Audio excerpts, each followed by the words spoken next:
കള്ളപ്പണ ഇടപാടിൽ ആം ആദ്മി പാർട്ടിയെ പ്രതിചേർത്ത് ഇഡി കുറ്റപത്രം സമർപ്പിക്കും. രാജ്യത്തിന്റെ ചരിത്രത്തിൽ ആദ്യമായിട്ടാണ് ഒരു രാഷ്ട്രീയ പാർട്ടിക്കെതിരെ അഴിമതി കേസിൽ കുറ്റപത്രം സമർപ്പിക്കപ്പെടുന്നത്. 2022 ഗോവ തെരഞ്ഞെടുപ്പിൽ 45 ലക്ഷം രൂപ കള്ളപ്പണം ചെലവഴിച്ചു എന്നതാണ് കുറ്റപത്രത്തിൽ പറയുന്നത്. രാജ്യത്ത് നാളിതുവരെ രജിസ്റ്റർ ചെയ്യപ്പെട്ട അഴിമതി കേസുകളിലൊന്നിലും രാഷ്ട്രീയ പാർട്ടികൾ പ്രതിസ്ഥാനത്തായിട്ടില്ല. മുതിർന്ന നേതാക്കളും പ്രവർത്തകരും വ്യക്തിപരമായി അഴിമതി കേസുകളിൽ ഉൾപ്പെടുകയായിരുന്നു.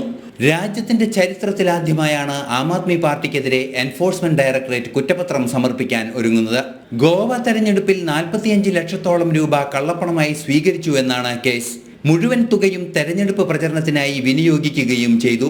തെരഞ്ഞെടുപ്പിൽ കള്ളപ്പണം നിയന്ത്രിക്കുന്നതിന് ശക്തമായ നടപടികൾ സ്വീകരിക്കുന്നതിനിടെയാണ് ആം ആദ്മി പാർട്ടിയുടെ കടുത്ത നിയമലംഘനം. കുറ്റാരോപണം പാർട്ടിക്കെതിരെയാകുമ്പോൾ ഭാരവാഹികളായിരിക്കും ശിക്ഷ അനുഭവിക്കേണ്ടി വരിക. തെരഞ്ഞെടുപ്പ് രംഗത്ത് കള്ളപ്പണം ചെലവഴിച്ചതിനാൽ തെരഞ്ഞെടുപ്പ് കമ്മിറ്റി കൺവീനറും ഭാരവാഹികളുമായിരിക്കും പ്രതിസ്ഥാനത്താകുക.